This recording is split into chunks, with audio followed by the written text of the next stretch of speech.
Gary Walters is in the studio with us here at Profiles Mississippi Radio. And Gary Walters is known by so many. It's interesting, just in the course of a couple of minutes here at the studio, people have already said, oh, you know my wife, or you taught my wife, or you've taught a lot of students. You've been in a lot of people's lives, Gary. Well, that's true. Yes, sir.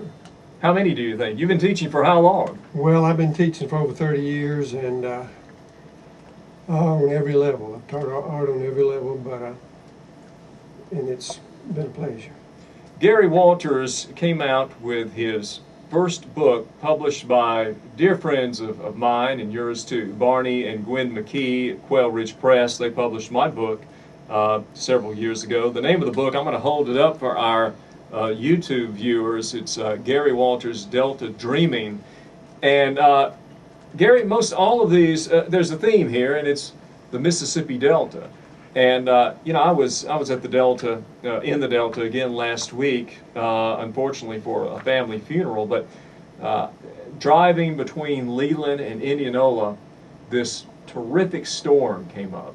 And if you know the stretch I'm talking about, there Sure. no, On 82. no trees, corn on one side, and when that storm came in, everything just blew. The car shook. It was a little bit frightening, but if you looked at it from an aesthetic, artistic viewpoint, you'd say, "Oh, this is beautiful." And I guess that's what you saw. Oh, yeah. Well, you know, in the Delta, the storms you can see them coming from 30 miles away, and they roll in so beautifully. And the Lord He's such a magnificent artist that He inspires all the rest of us artists. Why the Delta for your first book? I have to ask because you know there could be any number of topics. You've illustrated, painted, drawn many things over your career. Why this? Well, recently the Delta's inspired me a lot, and my family on my daddy's side, everybody's from the Delta. All of them were born in Greenwood, and I've done over 1,000 paintings of the Delta, and Quail Ridge Press saw some of these paintings and wanted to make a book on my Delta paintings. The book's about the Delta, but it's mainly about painting. It's not really about the Delta. The subject of all my paintings is color and shape. It doesn't matter if it's the Delta or Jackson or a portrait. Color and shape. The only real thing on any painting is the paint. You know, when you sit down with your publishing company and your marketing folks, they always ask the question, who is the audience, or what is the audience for this book? What is the audience for Delta Dreaming? Well, anybody that's interested in painting, anybody that's interested in the Delta, anybody that's interested in art and techniques, or Dr. Sam Gore, you see him right there, anybody's interested in some drawings in there. And of course, Dr. Gore wrote the foreword and did a really good job on writing the foreword. And he's a well-known artist, and it was probably him that, if it hadn't been for him, I wouldn't have went to college, because he gave me a full scholarship to Mississippi College. And so I wanted somebody that knew me and somebody that knew the Delta to write the foreword. Were you always an artist? How long have you had the love of art? Well, my daddy was an artist, and it says in the book, and then he inspired me as a child, and I'm still a child, because if you ever quit being a child, then you're not an artist anymore. What does that mean? That means if you ever get past 9, you forget art, because you got to stay in the aesthetic mode of a 9-year-old. Everything's got to stay fresh to you. You got to be curious about everything you see. And if you stay in that 9-year-old mode, you'll always be an artist. But if you get out of it, you're going to quit being an artist. What about the stereotypical, jaded, cynical artist that we see all around us today in the art world? Are those people just putting on a front, or are they legitimate artists, do you think? Everybody's an individual. That's just my point of view. Their point of view, I don't know what it is. But you know, some people like to look like an artist. But when I was in college, the ones that looked most like artists were probably the ones that weren't artists. Isn't it true? Yeah, the people who try to put on an act or a facade, Right. they really don't. They may not have the talent. Let me just pick a painting here, and people, of course, can't see this on the radio. But Land of Cotton, which is #1, and Jeff, I'm going to hold that up for the camera. What do you try to convey anything with like this particular work, or is it purely subjective? Is it in the eyes of what I see, Gary, or? Well, that actually is one of the few commissions in the book. Staple Cotton, which is one of the world's largest cotton outfits in Greenwood, commissioned me to do that about 12 years ago, and that's the story of cotton. You've got that's really an illustration, but it's in a painting.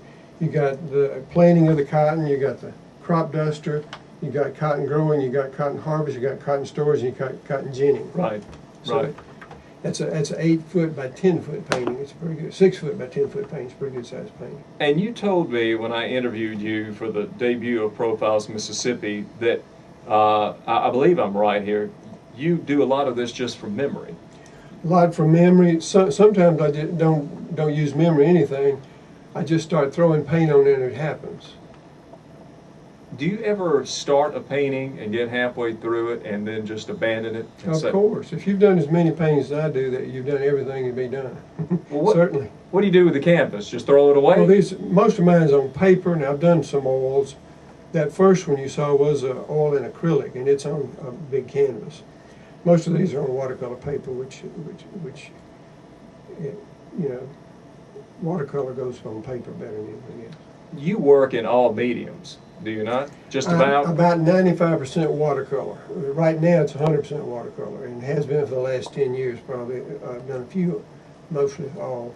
Is watercolors. that how you started, Gary, doing Oh, yeah. watercolor? Everybody starts with a little watercolor set, you know, because that's what. The little orange juice can and... Well, yeah, and paper sacks, painting on paper bags, and back when I was a kid, you didn't have paper.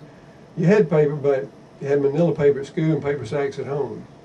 So the main, like I tell my students, the main two art teachers are Dr. Try and Mr. Practice. Well, and Dr. Finish, hopefully, if you get it done. Well, When did you start teaching?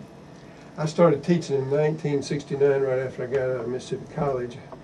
And I've taught art on every level, from kindergarten, graduate school, art workshops, private lessons, anything, any level. Every level can be taught on. I've taught on it. And I guess this is where I'm going to sound like an old fuddy-dud, but when you taught me, it was 1978 at Peoples Junior High in South Jackson. And in those days, just about everybody in that class, as I recall, and you may have a different memory, but I recall even the ones who weren't very talented, they enjoyed doing the art, and they did it. Now, most of the young people are so computer oriented, and everything's graphic design, and that was, only, 30 years ago. Do you think the kids today are less interested in, and I hate to say it, but the old-fashioned getting out the easel and painting? They'd rather be in front of a computer? Well, in some ways I can see what you're talking about, and yes, probably so. But the individuals who, once they do the painting and they fall in love with the act of painting, that's what you have to do, is fall in love with the act of painting. Doesn't matter if you sell, doesn't matter anything else, but the act of creating artwork, like no other human endeavor, is probably one of the most enjoyable human endeavors on earth. But you have to fall in love with it. Well, it's also a business, and I suppose you could put it that way. If you want to pursue it as a career, there've got to be some tough challenges. Am I right? I mean, you either have to teach, or you have to be extraordinarily talented, or have some lucky breaks. Could you speak to that? I don't believe in luck. I believe that the Lord blesses you with being in a certain place at a certain time, and I think that's true. That good fortune can fall upon you, and just like singers, artists, there's probably 10 singers that can sing better than the ones that made it, but you never heard of them. Or same way with artists, probably.